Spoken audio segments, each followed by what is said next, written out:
Love can make you blind, right? I learned that the hard way. My story with Monica started like a movie script. We met at a local coffee shop, a classic meet cute. I was fumbling with my laptop. She offered a hand, and just like that, I was hooked. Her smile could light up a room, and her laugh was the most infectious sound I'd ever heard. For 3 years, she was my entire world. We built a life together, filled with inside jokes, shared dreams, and a comfortable rhythm that felt like home. I thought we were unshakable, a team. I thought I knew her better than anyone. But looking back, the signs were there all along, like little red flags fluttering in the periphery of my perfect little world. I just chose to ignore them. It started subtly. The late nights at work became more frequent. She'd come home exhausted, smelling faintly of a cologne that wasn't mine.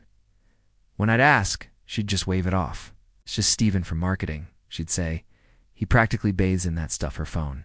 Once a shared space for photos and music became a fortress. It was always face down on the table, and she'd jump if a notification popped up while I was near.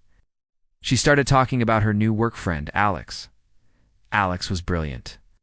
Alex was hilarious. Alex understood the pressures of her job in a way I apparently couldn't. I tried to be supportive. I told myself I was being paranoid, that I needed to trust her. After all, trust is the foundation of a relationship, isn't it? But a seed of doubt had been planted, and it was starting to grow, its roots wrapping around my heart. The distance between us grew into a canyon. Our conversations became shallow, transactional. "How was your day?" "Fine. What do you want for dinner?" "Anything." The easy laughter that once filled our apartment was replaced by a heavy, suffocating silence.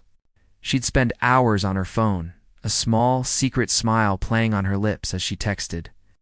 When I'd try to start a conversation or suggest a date night, she'd sigh, claiming she was too tired or too stressed.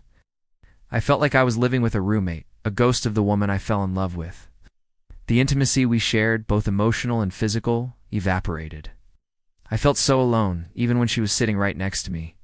I was drowning, and the person I thought was my life raft was the one holding my head underwater.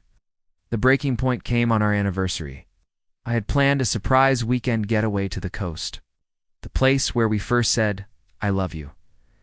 I booked the same little cottage, made reservations at our favorite seafood restaurant. I was desperate to reconnect, to find the spark we'd lost. The day before we were supposed to leave, she dropped the bomb. "I can't go," she said, not even looking at me. "Alex's team has a huge project deadline. We have to work all weekend." My heart shattered. Alex, it was always Alex. That's when I knew. I didn't even argue. I just nodded, a hollow feeling spreading through my chest. The weekend passed in a blur of misery.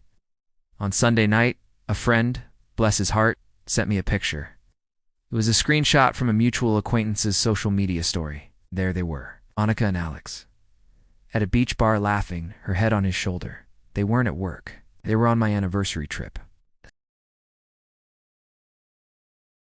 The sadness, the confusion, it all curdled into a cold, hard rage. I wasn't just heartbroken, I was humiliated.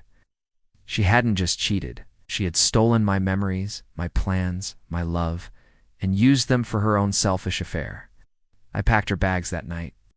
Every piece of clothing, every picture, every little trinket that reminded me of her.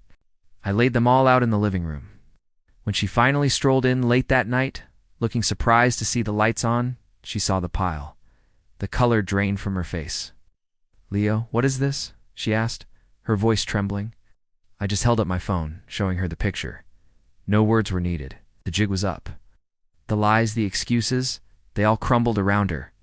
She tried to cry, to explain, to manipulate, but for the first time I saw her clearly. It's not as the woman I loved, but as a stranger who had played me for a fool.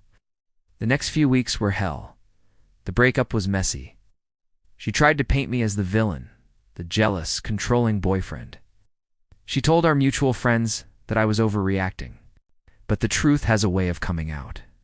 My friend, the one who sent the picture, had more proof, more pictures, more stories. Soon everyone knew.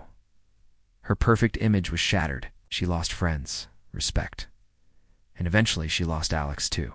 Apparently he wasn't interested in being with someone who had such a complicated, dramatic history, poetic justice, I guess. For me, I focused on myself. I hit the gym, reconnected with old friends, and poured all that pain and anger into my work. I started a new project I'd been putting off, a passion project that I was told was too risky. It was hard. Some days all I wanted to do was curl up and disappear. But with every day that passed, I felt a little stronger, a little more like myself. Now, a year later, life is completely different. That risky project I started, it took off. It became more successful than I ever could have imagined. I moved into a new apartment, a place that was entirely my own, with no ghosts of the past lingering in the corners. I even started dating again, cautiously at first, but I met someone wonderful. Someone who is honest, kind, and whose phone is never face down on the table. Sometimes I think about Monica, not with anger anymore, but with a strange sense of gratitude. Her betrayal was the worst thing that ever happened to me, but it was also the catalyst for the best things. It forced me to see my own worth. It taught me that sometimes you have to be completely broken down to be rebuilt, stronger and better than before. The scars are still there, but they're not wounds anymore. They're reminders that I survived, I thrived, and I will never again ignore the red flags. So if you're going through something similar, know this: the pain is temporary. Your story isn't over.